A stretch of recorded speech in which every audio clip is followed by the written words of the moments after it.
Hey everybody, so this is video 2 of our 3-part series on the introduction or the blueprint to the medicine wheel. And so yesterday in the last video, what I shared with you were the directions and what each direction kind of pertains to and what it is, how it encompasses the different energies, the different feelings, and how the soul archetypes kind of show up in those directions. And also a little bit about what we work on in terms of our sacred purpose, whether it's our career, our relationships, the sacred place that we live, or our spiritual path. In today's video, what I want to show you is the soul archetypes and what that looks like when they are either in excess or in deficient energy, and also how it looks when we're completely in balance. So in the last video, I had you take the soul archetype test, and I hope you did that and found out what you have as far as your percentages. So we each have a piece of each of the directions within us. We usually will lead our life through a dominant direction, and that'll be our primary soul archetype. And that's kind of like the lens how we view the world. If you think in terms of like love language, that would be kind of an indicator. So if you're a visionary, more than likely you really enjoy getting love letters or being told that you are loved, or hearing, like if your partner wrote you a poem or a song, that would all be kind of like how you would speak to a visionary.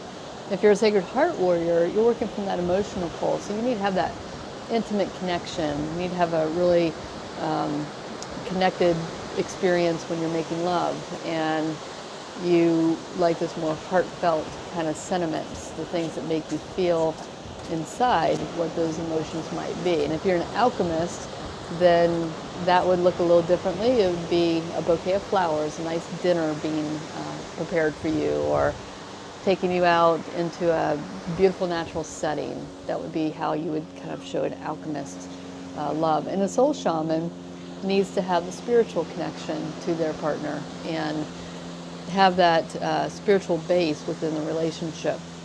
So that's just one example of how the soul archetypes kind of play out. If you're a wisdom keeper, if that's your primary soul archetype, then a wisdom keeper really needs to have a little bit of everything. And it doesn't really matter what you do. A wisdom keeper is probably going to be happy just to have you in their life. So anyway, that's how the archetypes kind of play out in the field of love. But today, what I want to share with you is when you have these archetypes that are not quite in balance, and what that looks like. And we all have an excess and deficient energy in each of the directions. And we have a part of ourselves that's always balanced. And sometimes it all depends on what situation we're dealing with. And that's one thing that we can begin to get a little bit more control over, is when we have that awareness of, oh, I'm dipping into the south direction. I'm getting a little bit too much south energy here. Let me pull back and find what I need to do to rebalance myself, recalibrate. And a lot of this really boils down to being so acutely aware of your reactions and your just the way that you're being in your life, and how that is kind of danced around the wheel. And that level of awareness brings you into more of your full truth and more of a place of living in that authentic place. So just to recap for you guys, for those of you who may be just joining me, if you haven't watched the first video, please go back and watch it. It's really jam-packed full of information about the medicine wheel. And then for those of you who are just joining, really in my world for the first time, I'm Dakota Walker, and excuse me, I've got like a frog in my throat today. And I've been teaching spiritual studies now for about 30 years, and specifically the medicine wheel for about 15 years. And I really try to live my life according to what I teach. So anything that I am teaching, I am also practicing in my own life. And I have studied with some amazing, amazing people throughout my years, between shamans and the Hopi Nation and Cherokee and Irish and Druidry, et cetera. And then I've also, for many years, I was a holistic practitioner, and I worked exclusively with, studied with Dr. Ted Baruti, who founded Holographic Health. And I was a holographic health practitioner for a number of years, still am, I just don't practice it as much. And I was a massage therapist for about 25 years. And so I've got a little bit of a background in different places. I used to teach massage therapy at one of the top leading massage schools in the nation, and actually wrote much of their curriculum. And so I've dabbled in different areas, but I've always kind of been in that, entrenched in that teaching genre, and have loved being able to do that. That is my calling, is to be able to teach people and be of service in that way. I've owned Gaia Wisdom School for a number of years. It used to be called Sacred Soul Center, now it's Gaia Wisdom School. And before that, it was Of the Earth. I've owned my own business since I was 21, 22 years old. And that was part of my sacred purpose. When I moved out to Arizona, I really decided, what kind of life do I want to live? And thankfully, I was young and had the opportunities to kind of think that way in my own mind. So often we get kind of stuck in this path that 30 years down the line, we realize that we're not really cut out for that. So for me, I feel very lucky that at that young age, I had the foresight to take a pause and say, what do I want my life to look like? And that's what I created. And so because of that, I've owned my own business for all of those years, and feel pretty strong and confident in my abilities of being able to run a business and have that east energy of that business sense, and tied in with north energy of my spirituality, and in the south energy, really creating these relationships with people around me. And in the West, I am in front. How often do people get to just choose your location for filming? And I'm at La Jolla, California right now, and my backdrop is just stunning. So I know it's a little white in the video, but my view is really stunning. I'll turn the camera here in a little bit. So let's get started on the soul archetypes and what the energies look like. And we're going to start with the visionary. And before I do this, I just want to preface that when people come into the mentorship, what we do is we take them through a kind of an assessment test, and we assess the energy down to the percentage of how much of a percentage you have deficient and excess and balanced in each direction. And sometimes that can be confusing to people, that to have all three in all four directions. But like I said earlier, a lot of times we react differently depending on the situation, or depending on the person, or depending on where we are in our life. And also old programming, old belief systems, things that really are not serving us any longer. And so the true goal then is to bring ourselves more into balance most of the time. And that doesn't mean that we're not going to have moments where we just really get kind of off kilter. But when you are living in the framework of the medicine wheel, what happens is that when you do get off kilter, you've got the tools and the awareness to bring you back into a state of balance. So for me, I went through a big change in my life a few months ago, and it threw me off kilter. But I had the awareness and the tools set forth that I could turn that situation around and really make it into something that was very valuable and life-enriching, deepening for myself. And without that experience, I wouldn't be standing right here in front of this ocean, in front of you, talking to you. So I am grateful for all those experiences. So in the east direction, you've got the visionary. And as I said yesterday, the visionary, I keep saying yesterday, that's actually when I filmed the video. You saw it probably 2 days ago.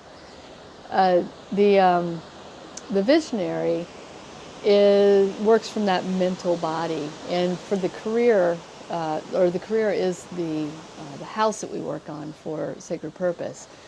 So when you have somebody who has deficient energy, typically what they're going to look like is they really don't want to know what's going on in the world. Like they're not really kind of cued into politics or world events or even really what's happening in their own community. They tend to withdraw from kind of that more third dimensional society. They have a hard time creating goals. They really don't know what their dreams are, their visions are, and they really kind of lack that confidence within themselves. And so a lot of times you'll have, if you have a lot of deficiency in your east direction, you tend to push energy into the north and south. So they may be over-spiritualized, or their life revolves around their spiritual practices, or their life revolves around their relationships. When you're in the east and you have that deficient energy, you really have that low self-esteem. You're detached from just kind of the day-to-day events, like to-do lists drive you crazy, or you need to have a to-do list just to have like some kind of structure, but you don't really like them. And also the deficient visionary will, because they push that energy into their relationships or into the north, if they're pushing it too much into the south, what they'll do is they'll actually create an excess south energy. And we'll talk about that here in a minute. But they begin looking at other people to kind of fill in those gaps. They usually are not working in a job that they love. They either have chosen the career that they're in because it was either easy or convenient, it was somebody else's idea, it pays the bills, but it's not something that they're passionate about. So flip that around and you got excess energy in the east. And excess energy, those people tend to be workaholics. They really thrive in that very, very quick type A environment, deadlines. They like to set goals. They're really, really completely driven by the work that they do, where they're going. They usually know exactly how much money is in their bank account. They have like the 3-year, 5-year, 10-year goal plan already set out. And they also can become a little narcissistic, like I am the best. And they can be verbally abusive. They tend to have an overinflated ego, so they're very selfish and self-centered. We have that happening in politics quite often, is full of excess east energy type people. So the excess energy, when you have too much energy in the east direction, you draw in and create a deficient north and south. And when that happens, you have more of a lack of connection to your spiritual life and to your spiritual path, to your spiritual guides. And that really kind of doesn't take precedence in your life. So it may be like a kind of in the back burner.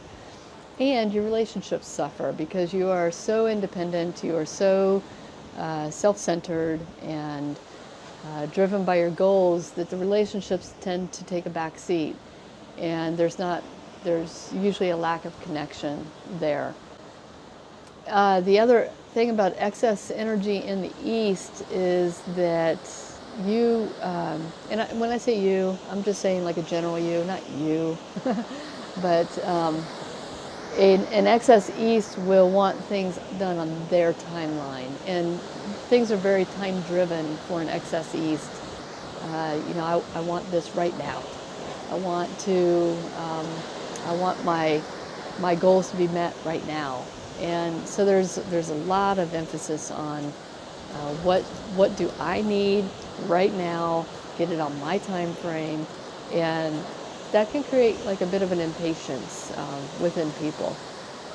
So that's the east direction. Now, balanced east is beautiful, and that is somebody who really has a healthy self-esteem, that they're not having to steal from anybody else. They can honor other people in a way that's just so beautiful, and they're very careful with their speech. They use, in Buddhist practice, it would be right speech. In what I teach, it's sacred communication, or nonviolent communication. If you're familiar with, is it Larry Dossey? He just died this past year. Anyway, so in the balanced East, speech becomes, the words become a tool, and they usually use that tool to build, or to help, or to express.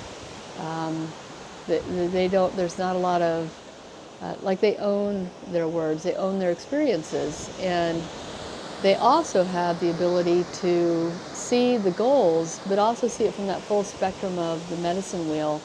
Like, I have the goal of being a teacher. You know, I'm just using this as an example. Being a teacher, but how will that affect my relationships? How can my spiritual practices come into play with that? And how does my environment change with that goal? And so the goals are more full spectrum, and the dreams are more driven by what they find in the North, which is, you know, who am I at that deepest core? Who am I, you know, really at that soul level of what I want to do? What seeds do I want to plant? And those are the dreams that they follow, not the dreams of somebody else, or the dreams that they think will make them hugely successful. But they do things because they really want to make a contribution to the world, and to make a change and a difference in the lives of other people. They have really, there's a great balance between ego and spirit. And as long as you're in human form, this is my belief, as long as you're in human form, there's always going to be ego involved. And it's not something that we just, you know, turn off or throw away or get rid of. And there's a lot of practices who say, you know, you've got to get rid of the ego. And I don't believe that ever happens as long as you're breathing, as long as you're human. Maybe if you're a dog, but you're in human form, the ego serves its purpose, but a balanced east direction, or actually a balanced any direction, but specifically the east, that ego is kept in check. And it can be used actually for the betterment of you if it is in check. For example, if somebody is crossing your boundaries, and you know, it may be seen as ego, but you take care of yourself and you create those boundaries. You take back your power from people, and that can be seen as ego-driven, but it is also that blend of ego with spirit. Like, I love myself so much, I'm not going to let somebody steal that from me. And so there becomes this self-awareness and built-in self-esteem that we take care of that for ourselves. So that's the east direction, or the visionary soul archetype. And again, it's the mental body. So when you approach the world, if you're a visionary, when you approach the world, you look at things from kind of like not an analytical, or it is an analytical, you assess the situation from that mindset first, and then you go into usually the heart, and then into the intuition, and etc. And let me just touch on that for a second too. If you're an excess energy in the east, everything will be from the head. You'll look at everything from that mental body and bypass every other body. If you're deficient, then you tend to use just your gut, or just the universe told me so kind of mentality. So you got to keep those kind of in check, because really to be in balance, you've got to run it through all the bodies. How does it feel in my body? How does it feel spiritually to me? How does it affect my emotions? What does my intuition say? And analytically, what makes sense? You know, what is my next best move logically? And so in a balanced setting, you use all of those bodies to make the decision. Now if we move into the Sacred Heart Warrior, then we've got, that's in the south direction, and that's the emotional body. So things tend to be a little bit more fired up. And I'm going to actually change the view here because I think you might, oh, look at that cliff. Ah, so beautiful. I just love this. This way I can see people coming. Everybody's looking at me. All right, so Sacred Heart Warrior. In the Sacred Heart Warrior, we have south direction, emotional body, intuition, empathy, etc., etc. In a deficient setting, your deficient Sacred Heart Warrior tends to be disconnected to the relationships. And if you remember right, it's because we have that energy pushed into the east direction. So we're more focused on ourselves and our job, our career, things like that. So the deficient Sacred Heart Warrior then gets disconnected from the relationships and from that intuitive power that we have.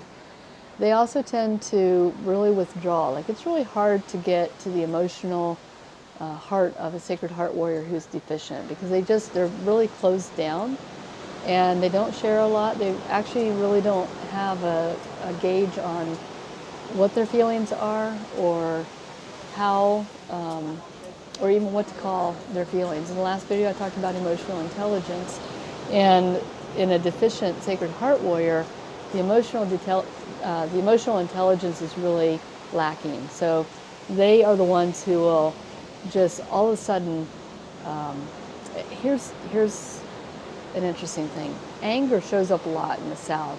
When you're deficient, it becomes internalized. And when you're in excess, it becomes external to you. So in that deficient state, and really in that, wow, I am watching a hawk carry a fish. I'm sorry, that's just, you don't get to see that very often. I love that. I wish I could put it on film, but I couldn't get it quick enough. Anyway, the emotional intelligence, when you're lacking and you don't really know what to call it, then everything becomes anger and it gets internalized. And anger is one of the only emotions that really is accessible to the deficient Sacred Heart Warrior. And so what happens is that when you are so deficient, you don't have enough energy going down into the south direction. It takes a lot to get that emotion going. And anger is one of those emotions that is very fiery, it's very explosive, it's very tangible, and most people can feel it. And so sometimes a deficient Sacred Heart Warrior will create situations in their life just to feel, and the most accessible emotion then is the anger, and that's what they end up feeling. So keeping that in check is really difficult for that deficient Sacred Heart Warrior, because the other thing is when they get angry, then they tend to go into that east direction to analyze it and think about it. They brood on it. They go into that mental body that just keeps turning that hamster wheel over and over and over. And I think you guys probably know what I'm talking about, because I think all of us have been in that place before where it's just like it just got all so amped up and then finally just exploded. In the deficient Sacred Heart Warrior also, because the relationships are kind of disconnected, the other thing that happens is we tend to the self-care piece of it just falls off. You know, self-love is an attribute of the south direction. And without that energy being put into the south, then what happens is our self-love shrivels up, and we tend to put everybody else ahead of us, or we put our work ahead of ourselves. And that becomes kind of a go-to response for all of those things. Now the excess energy in the south direction looks a lot differently. And again, this is where we may have pulled the energy in from the east and the west, and we put all of this energy into the south, or in the south and the north, or the north. But then it becomes this over flamboyant, over dramatic person who tends to live with their heart on their sleeve. They're very emotional, and it's not that being emotional is bad, but it's that the emotions are so watery and spilling out everywhere that there's not a container to hold them in. And so you could meet somebody. I've had this actually happen to me at a business conference where I met somebody, and just like 5 minutes into even barely knowing what my name was, they were telling me about they had been sexually abused when they were a child, and I heard the whole story. Granted, I'm a listening person, but I really just had met this person 5 minutes ago. And so that's an excess energy in the south, where there are no boundaries, and that's a deficient west. There are no boundaries to kind of hold those emotions in, or to have that emotional intelligence, again, to know, kind of like that it's not really the right word I'm looking for, but I think you know what I mean. It's where there's an established connection with somebody before you start divulging all of this information about yourself. In the excess west energy also, or excess south energy, they tend to be like aggressively angry outside of themselves. So these are the people who will snap on a dime, who will yell at you. And if you actually have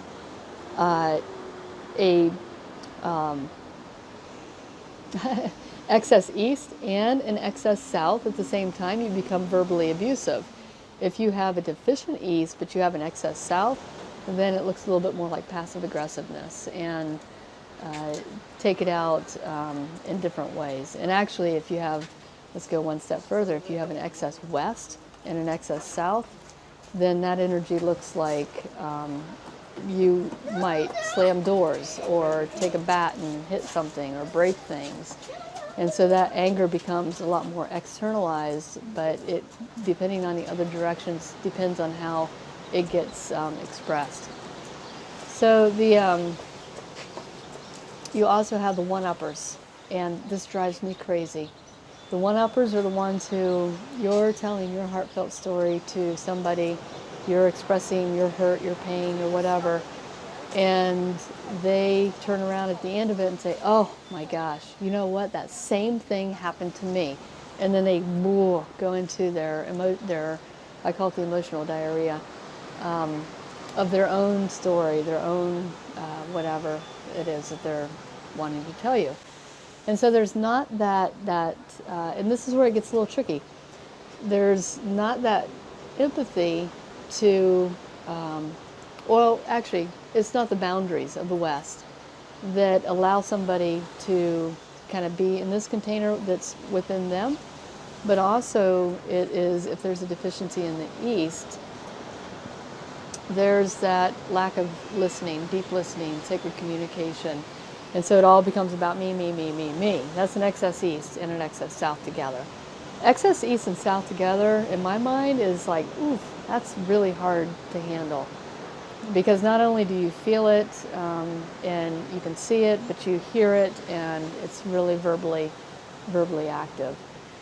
The excess South also, let's go down even a little bit further, I forgot to tie this into the deficiency, but in the excess Sacred Heart Warrior, they can become overly sexualized. So they're very promiscuous, or if they're with a single person, then they can have almost like a sex addiction. If it's a deficient Sacred Heart Warrior, it's the exact opposite. They lack intimacy, and they really could care less about sex or having physical contact with other people. So let's see what else in the South direction. With the Sacred Heart Warrior, if you've got somebody who is really got an excess north direction also, that will tend to bring down that light polarization, which I'll talk about in a minute, into the south. And so then they light polarize everything. So you're telling them that your dog just died, and they're saying, oh, honey, you'll get over it. It's okay. The universe has better plans for you. Or it was just meant to be. It was his time to go. Or maybe he had a message in his death for you. I'm saying all this because all those things were told to me when I lost my dog, Harris. And that is an excess north and an excess south coming together and converging on my experience. And telling me what to do and telling me why, because it's that spiritual component to it. So the the Sacred Heart Warrior excess energy also creates a very codependent person. And that actually comes from a deficient east. So deficient east creates a codependent excess south. And that is where you are trying to assert or build your self-esteem by helping other people. And I want to make a really true distinction here because I run into this a lot. Codependency, there are two ways of helping people. There's you help people because you genuinely feel connected and you want to help them and you have their permission. And then there's the codependent way of helping where you don't have their permission. You just take it upon yourself to help them, and you do it because you are, it makes you feel better about you. That's a huge difference in why we help other people. So if you are one of those people who sees somebody struggling, this happened yesterday here at the ocean. There was a guy sitting next to me, and he went to get up and he fell. And immediately, these people came and they wanted to help him. And I know it's because they really genuinely wanted to help him. But he kept shooing them off. He really did not want help, but they kept trying to insist on helping him. And it made him a little angry. He wanted to be able to get up on his own. That's a sign of codependency, where you're not really listening to the person who's talking to you, that you're trying to help. And maybe the knee-jerk reaction is because you're wanting to genuinely help, but then it turns into this, I want to help because it's going to make me feel better about me. And I don't care what he says that he doesn't want help, I'm going to still try to help him. So that's crossing a boundary. But in truth, and I learned this from my hospice training too, is when somebody like him, he had a cane, if he falls, part of his empowerment is being able to get back up on his own 2 feet by himself. That's how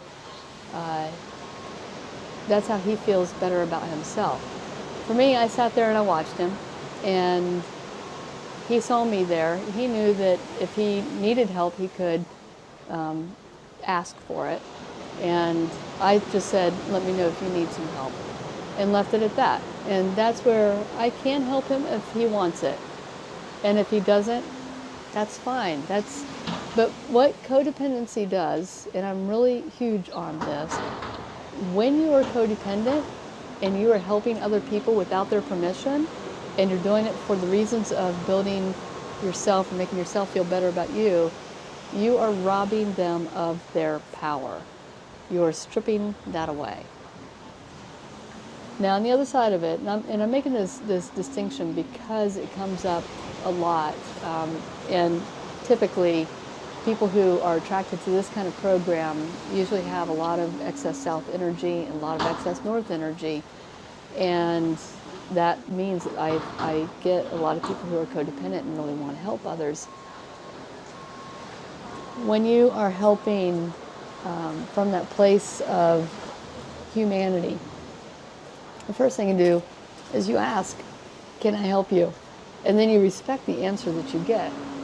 And people will generally tell you that they want help or not.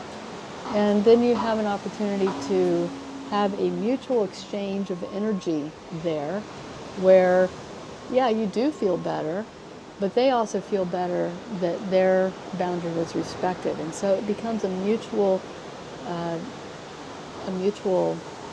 wonderful awesomeness experience for both of you. So that takes it out of that codependent kind of genre. So I just want to make that distinction there. But excess south energy, they tend to be codependent, and really it's because they have that deficiency in the east and they don't feel good about themselves anyway, and that is one way for them to kind of shore up that self-esteem some and to kind of identify themselves with that.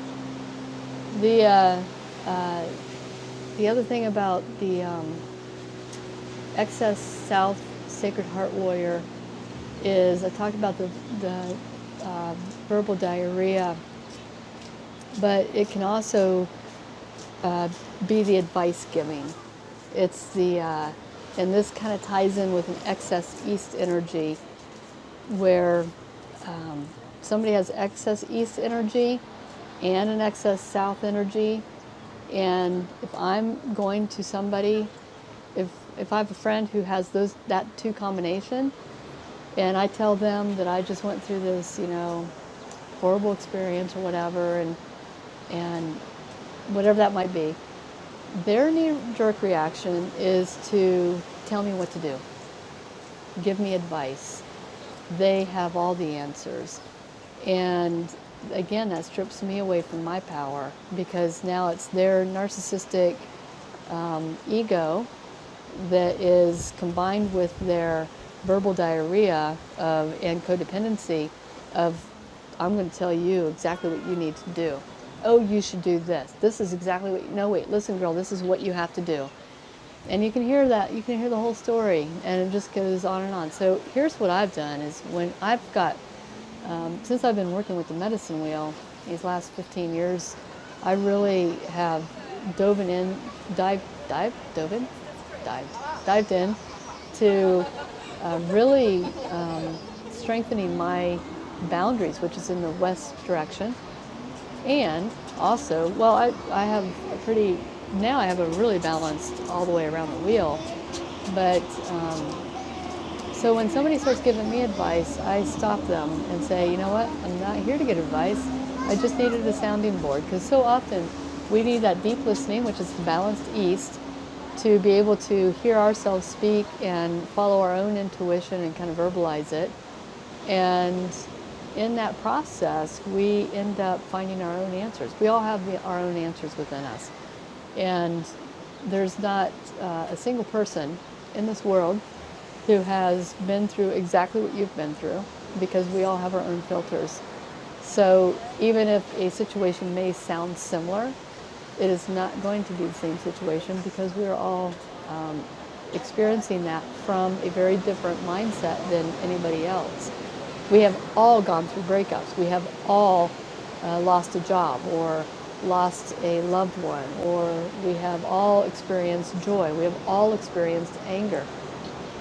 We have all experienced everything that probably is humanly possible. So yeah, you've had a similar experience. I've had a similar experience, but it's not been the same experience. But in the excess south energy, the excess Sacred Heart Warrior, they tend to forget that, and it becomes all about, let me tell you how to fix your life. Whew.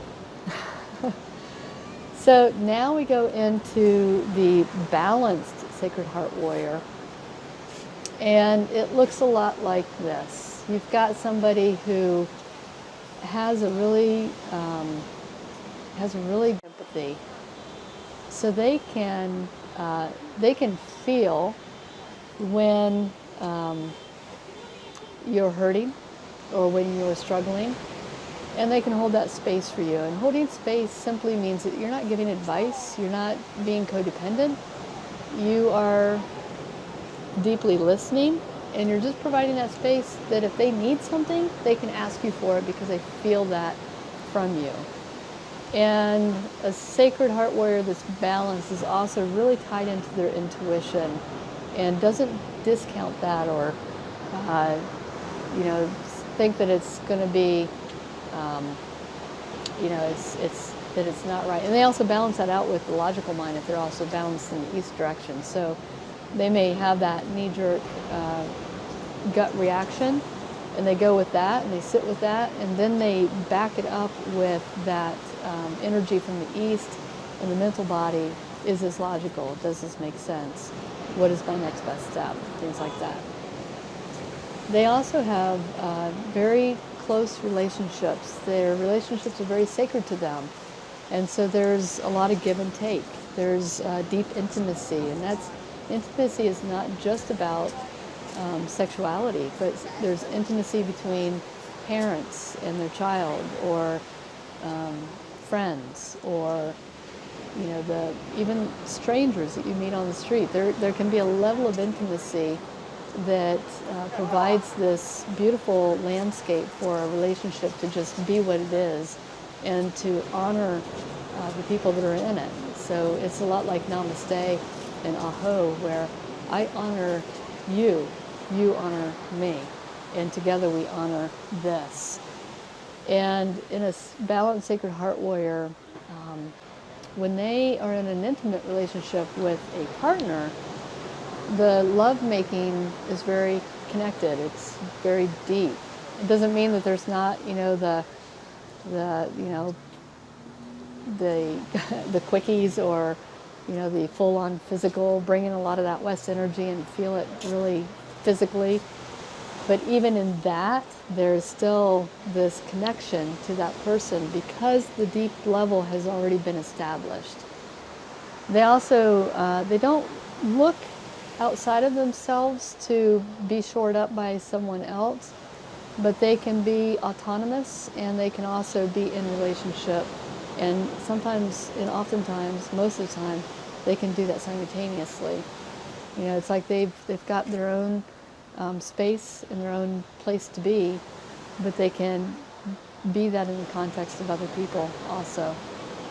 Sacred Heart Warrior who is balanced is also emotionally aware of what they're feeling, when they're feeling it, and they choose to go through the emotion and not just bypass it, which is really that's a sweet spot to be, when you can go through the emotion and feel it fully, so that you can take from that the valuable lessons and the pieces of information that help grow our soul. If you're just stuffing the emotions, that pushes it down and you become deficient in south. Or if you just kind of bypass it, that's an excess north, where it's like, I don't want to go through all the crap of the third dimension. I just want to get to the good stuff. And so they go around it. That would be an excess north. Let's see, what else in the south? Balanced. They're very vibrant. It's like life is vibrancy, and they see things in technicolor. They dance and they move and they create, and they enjoy like the flavors of the food. They really enjoy their senses. And that's another thing about a deficient Sacred Heart Warrior, is the senses are dulled. And for an excess, the senses might be a little too hypersensitive. But for a balanced, it's like you can really appreciate the variety of people, and the variety of scenery, and the variety of taste in your food. I just had breakfast, and I ate slowly and savored every bite. It was a beautiful French toast, and it looked just gorgeous. And then it tasted even better. And last night I had tacos, and I was describing them as orgasmic, which is a total south direction experience, to have tacos that feel orgasmic. So anyway, that's a whole other subject. The south direction is a very, very beautiful place to be, and especially when you are balanced, because life is really, remember what I said about the south direction being that place where we nurture. In the south is where we feel that vibrancy of life around us. And if your south direction is out of balance, either excess or deficient, it's really hard to feel like life is really fully worth it. You know what I mean? It's like if there's a disconnect in the south direction, it will shatter the other directions in different ways. That it's really important to have your south balanced. It's really important to have all the directions balanced, but the south, really, you need to have that in check. Okay, so now the west direction, alchemist, soul archetype. And that's the physical body. So you approach the world through your physical environment. You may be one of those people that's really super sensitive to touch and how things look. You might be a little OCD. Like if you see a straight line of books and there's one that's kind of out a little bit, you're going to go up there and just push it right back in a little bit. That's if you have, that could be actually a little, OCD would be an excess west energy. So let's go with excess energy first. Excess energy in the west is where you are so focused on your physical body or the physical world around you that the other directions just kind of take a back seat. So your relationships may not be as important. They'll be important, but in a different way. So in the West, that inflation creates somebody who has to have the perfect body image.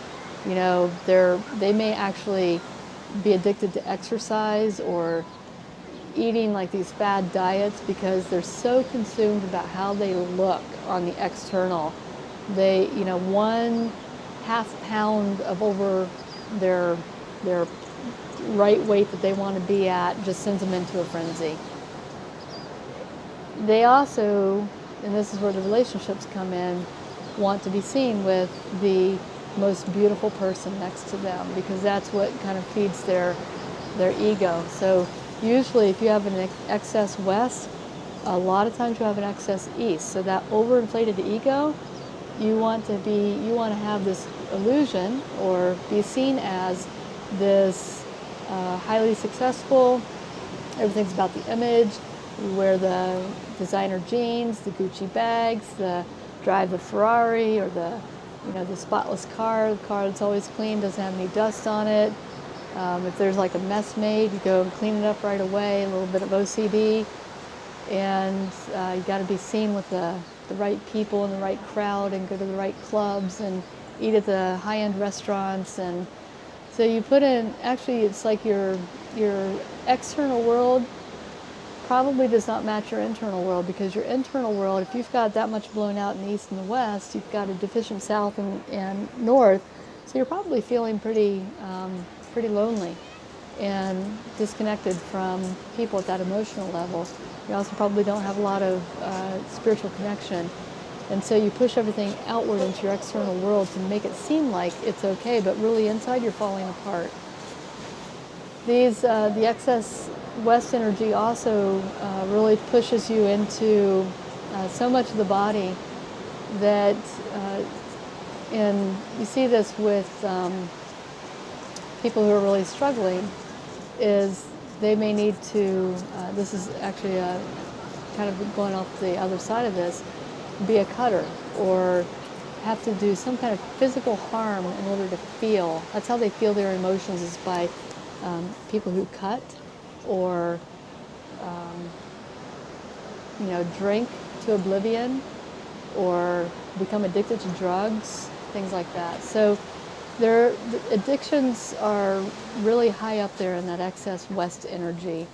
And addictions can be to a lot of different things. It can be to sex, TV, drugs, alcohol, exercise, sugar, a number of things. If you go into the deficient energy of the alchemist, you tend to not care about your body, and everything becomes about everybody else or about your spiritual path or even about your career. And so you might actually suffer from health issues and maybe even obesity. You really don't want to move, or exercise is like, ugh, really? You tend to choose foods that are not healthy for you because you just really don't care. You don't have that energy or that stamina to go and take care of yourself. So there's that self-love and that self-care. Self-care is in the West, self-love is in the South. And so you just really don't tend to yourself. You don't tend to your needs. Even down to hygiene and things like that. You become really despondent and detached from your body. And if you have in excess north energy, what that kind of creates is like, I don't really want to be here on this earth. I just want to go home to my star family. And so there becomes this disconnect between your body and your spirit. Deficiency also creates somebody who really doesn't care about outside. Like this, if you have a deficient west, this scenery behind you does nothing for you. Like you don't care that there's this beautiful cliff or that there was a bird flying with a fish in its mouth. You don't care about the sea lions down there. He's like, whatever. Just let me go home and watch Criminal Minds. And so that, the deficient west is really kind of just despondent in all areas that are more in that earthly realm. They may even still litter, smoke. Just really, there's really a lack of love for the earth, for nature, and for the body. And so when I say all of these things, there are varying degrees to all of it. So likely if you come into the mentorship and you take our assessment test and you get all of that, we give you a beautiful pie chart and all this stuff that tells you all of your information. But that information, you'll probably see that you've got deficiency and excess and balance in all areas. You'll be like, wait a minute, I don't smoke, I love the earth, I love blah, blah, blah. But it could be, and I'll give you an example more in the next video, is that certain situations will make you dip down. So for me, well, it's hard to come up with an example for me because I don't, you know what, here's one thing that I do see with a lot of people.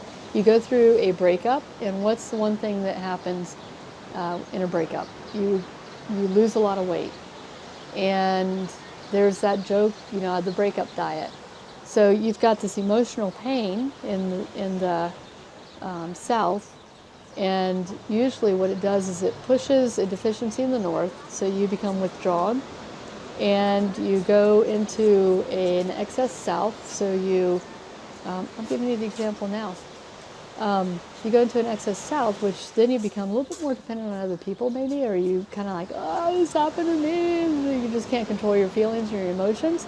And then you pull the energy from the west and you put less energy there, so you stop eating. Or you eat a bag of chips and cookies and sit there on the TV, remote watching all these different shows, and you don't want to go outside. So it really depletes the west energy. So that's kind of like a little scenario, a little synopsis of how that why we have varying degrees depending on what our reactions are to different situations and who we are, just in whole as a person.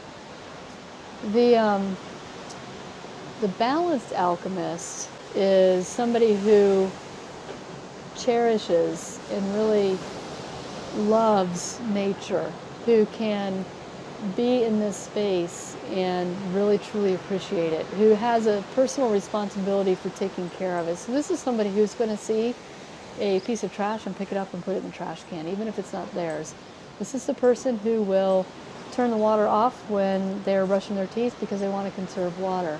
This is the person who will not go and harass the sea lions that are down here because they care about that connection to the animal world and want to respect their boundaries also.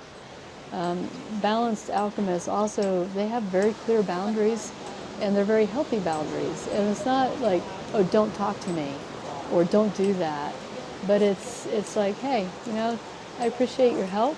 I tend to work with my own emotions, or however you want to word it, but there's a mutual respect. So you're not being disrespectful when you're asserting your boundaries.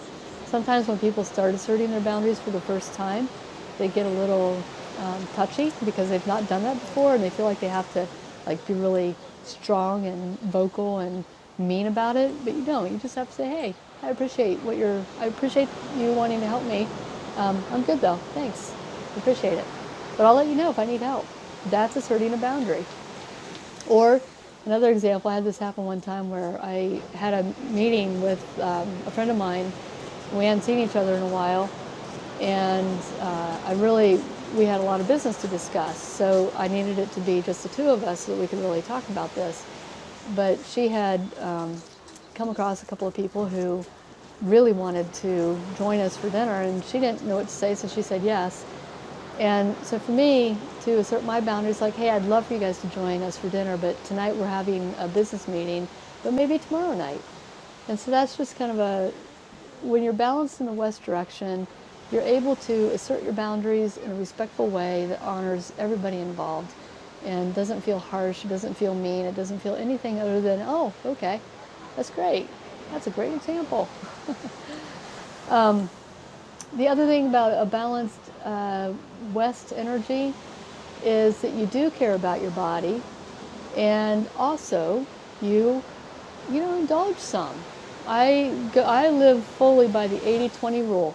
80% of the time I'm doing things that are really great for my body, and 20% of the time I have, like this morning I had French toast with honey, butter, and syrup.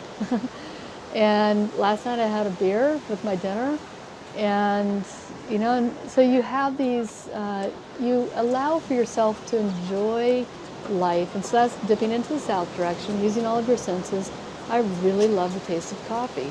I will never give up coffee, but I may drink more water to make that 80-20 rule work for me.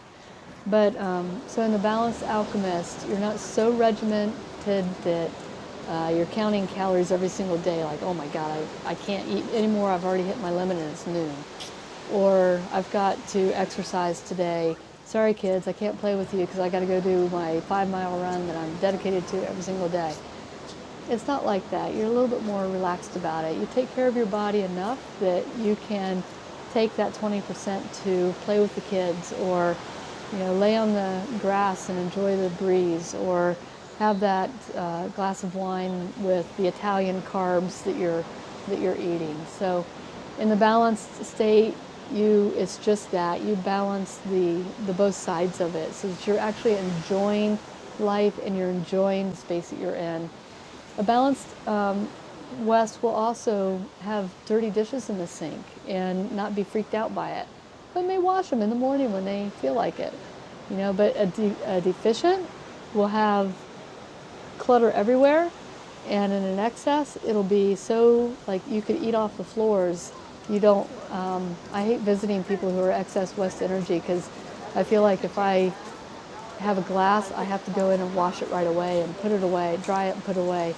Like, it just can't be sitting out. So it's another example. All right, last one. Well, we have two more actually. I'm sorry, this video is getting to be long, but I think it's good information for you guys to hear. The North, the Soul Shaman. So again, we have the spiritual body. And just so you know, East, West are masculine directions, and North, South are feminine directions. And in the North, we have the Soul Shaman. So when you're looking at a deficient Soul Shaman, they feel really disconnected from their spiritual life. They really are withdrawn from society. A lot of times they feel suicidal. They feel like they don't belong here. They have no place here. They're disconnected from people oftentimes. A lot of times people with a really strong deficiency in the North will be suicidal. And these are the people that we really need to reach out to and pay attention to, because it's a dark, dark place to be in, because that spiritual, when you lose that connection when you lose the conscious connection to the spiritual realm, nothing matters. Nothing matters. Your relationships, the West energy, the world around you, the job, nothing matters to you. And you become like this robot just going through the motions, but very depressed, and just no will to live, no willpower, no stamina, no reason to be here. They can't see the reasons for anything, really, and lack of connection to people, lack of connection to everything around them. It's a really hard place to be, and often we can dip down into that space to varying degrees because we are having a human experience. On the flip side of that, when you've got somebody who has excess North energy, everything becomes about spirituality, and there has to be a spiritual reason for every single thing. And this is what I call the light polarization, where people who are light polarized want to jump to the spiritual reason that something is happening. So dog dies, God must have an answer for that, or must have a reason for that, or you lost your job, oh, it was meant to be. It was, the universe has better things in store for me. And all of that is true, but a person who's light polarized is bypassing the emotional body, bypassing that south direction and the east and the west, and going straight into that spiritual reason for it without going through that whole process. So let's use the example of the job. You lose your job. If you go right to light polarization and you say, the universe must have something better in store for me, and you're waiting for the universe then to bring that better thing for you, you're bypassing the east. So you're not, okay, I lost my job, now I've got to look at my finances, I've got to work my budget, I need to get my resume, I need to submit my resume to different employers, I need to figure out what it is that I want to do, I need maybe to go to this workshop and get this skill set. There's like a number of things that happen in the east direction that have to happen if you've lost your job. I've got to rework my vision. What do I want to do next? What are my goals? What, if it is the universe saying this is meant to be, then let me go into the east and figure out what is the dream that I gave up that maybe now I have an opportunity to pursue. And then you go into the south direction. You lose your jobs, like, oh, I feel like I got kicked in the gut. I feel really lousy about myself. I feel really sad. I feel really scared because now I don't have an income coming in. I feel really happy that I'm not tied down to this job that I didn't love. And so you go through these emotions, and it can also change the relationships that you're in. Like now you have to maybe have a conversation with your partner. Say, look, honey, I lost my job. What are we going to do? And then you go into the west and you look at, okay, I've lost my job. So in this, coming into the budget and the finances, do I need to reassess how I spend my money? Do I need to create, maybe I can create some sacred space where I feel comfortable, where I can really sit with what it is that's my next best step. I need to maybe, like I said, go to a workshop. So do I need to travel? Do I need to, X, Y, and Z? And so you go through all the directions, and you go through being the operative word, and then you come to the north. And then, after all of that has been done, you see that bigger picture and say, okay. So when I lost my job, I was able to reassess who I was at that deeper level. I was able to really dig into the vision that I gave up when I was 20 and revisit that. And it actually gave me more time to be with my partner and to really reconnect and have that spiritual moment. And I really learned a lot about myself in that fear, and also in the happiness and the freedom that I felt. And wow, look, now I don't have to have, this extra laptop that I was lugging around all this time, and I have more time to exercise or, whatever it might be. And that's why I lost my job. Thank you, universe. That's going full circle into an experience. Instead of just saying, I lost my job, the universe must have a reason for that. And again, that is stripping you of your power when you go into that light polarization, because if you're doing it for yourself, you're bypassing all those directions, and all those directions, all that scenario that I just shared with you, those are the powerful pieces that we have to connect to ourselves in this world. It shows us that we have the ability to go through some of the most painful, hard experiences, and yet still be able to pull out of it, from our own inner strength. And that's powerful. If you hand it all over to the universe, then you've just stripped yourself of that power. If you take that from somebody else, you've stripped them of their power, of their experience. One of the reasons I locked myself in my house for a week after my dog died was for that very reason, because I tend to have a lot of light polarized people around me, because I work in the spiritual field, and I could not bear hearing it anymore, that the universe had a better plan for Harris, or Harris did that so that I could be free and move forward. I didn't want to hear that. I wanted to feel the pain. I wanted to feel the sorrow. I wanted to feel that nostalgia of going through all of our pictures together. And all of that is what created the healing for me, not them telling me that it was going to be better.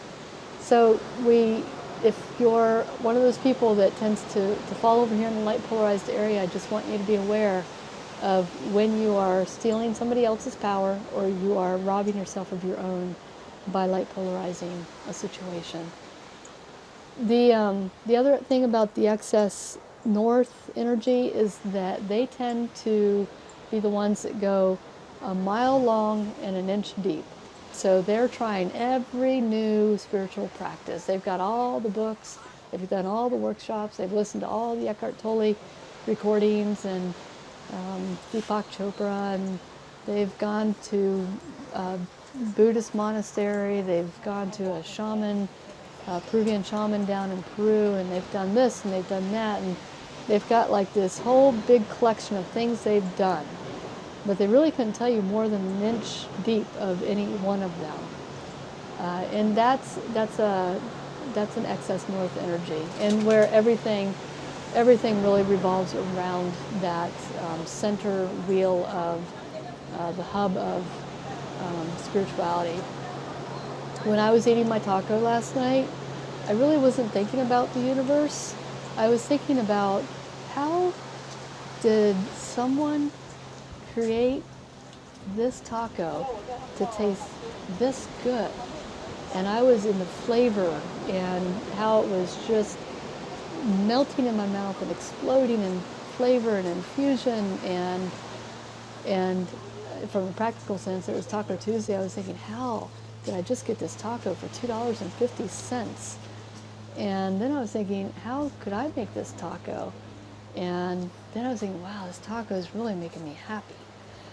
And so I went through all of this. I really did not dip into the north at all, except for at the very end when I said, thank God I found this place to eat.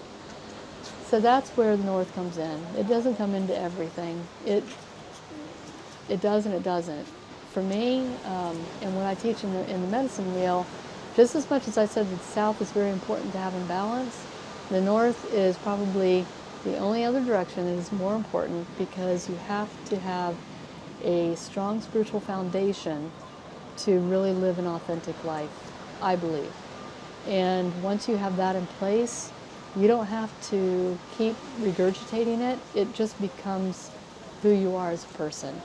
Your spiritual life permeates every other direction and infuses it with its energy, so that when you do speak, you're speaking from that higher self of yourself. When you do feel, you're feeling fully, and you're in touch with the depth of those emotions and how that plays into your spiritual self. So it's all connected. And this, the balanced north is just that. It's somebody who goes really deep into their soulscape. And it doesn't necessarily mean that you follow one practice, but it's your practice. And for me, it's Buddhism, or not Buddhism, sorry, it used to be. For me, it's Druidry and Native American spirituality. And those two practices, I go very, very deep. It's all I really study, and it's what shows up in my practices, and it is just a part of who I am. Like if you were to actually ask me what, like a regimented, what do you do? I don't know that I could answer it, because my spirituality is infused in every aspect of my life. Even in making this video, choosing to have this backdrop, watching the people pass by, being aware of the hawk with the fish. It's like, it's always constantly at play for me. And so in that balanced north direction, you've got this center point where you know when you need to withdraw from the external world and refuel from the inside out. You also have a very tapped in sense of your higher self. You are able to see and hear the messages at any given moment. Even when you're working, you can see the message flying right at you, and you know what that message is for yourself. it's about really being able to see everything full spectrum and having a really balanced view of third dimension, fourth dimension, and fifth dimension, and being able to have a foot in all three dimensions, even if you don't have 3 feet, but you can dance between all three directions at any given time. That's a balanced north direction. Our last but not least is the wisdom keeper. And so I know many of you probably came back with the test results when you did Soul Archetype test, and it said you're a wisdom keeper. Because typically we have a lot of wisdom keepers who come into this program or into the mentorship or into this whole just spiritual studies, because there's a lot of north-south energy, and there's still, you know, quite a bit of east-west. And so you relate to a lot of things. So if I were to tell you an excess, it would be an excess of all the different directions, and the deficient would be a deficiency in all 4 directions. And so because of that, when you are out of balance in the wisdom keeper, it's like, well, yeah, I do light polarization, but then no, I am codependent, or oh, I am self-centered, or I do eat a lot, or, you know, numb out of the TV. It's like you're all over the place, and that's because the wisdom keeper is pulling from all 4 directions simultaneously. So if you're pulling that imbalanced energy from all the directions, then not only are you just chaotic in your own mind, you're chaotic, but you also tend to, it's really hard for you to figure out what to do next. And I will say that wisdom keepers have probably the greatest disadvantage of this, because your imbalances are all over the place and you lead with each one of these directions at any given moment. So a balanced wisdom keeper, and really this is what we all strive for, is to be able to be in that center of the medicine wheel and pull from any direction that you need to at any given time, and be so self-aware, and be aware of the people around you, be aware of spirituality, be aware of your environment, and know what to pull, when to push, and bring in the energies that you need at that given moment. That's what we strive for. It's also about being able to look at a situation and see all the directions and how they're playing together. And we'll go into that tomorrow or in the next video when we talk about living an authentic life. So anyway, that is the excess, deficient, and balanced energy of the soul archetypes. And in the next video, I'm going to share with you the really just how to live an authentic life. How do we bring this all together? How do we use the medicine wheel kind of as a framework? And I'm going to give you some really great not case studies, but examples of how you can take a situation to the wheel, that's how I always say it, and look at it from that lens of all the different directions. And we'll do that in the next video. For right now, what I would love for you to do is put down below, what is your takeaway from today's video? What did you learn about yourself from what I described in all of the different directions? And I look forward to seeing you in the next video, and I will probably still be here at La Jolla because I am actually loving this place. I'm going to go down and play with the seals next, so I have to refuel after this. So I look forward to you in the next video. Bye.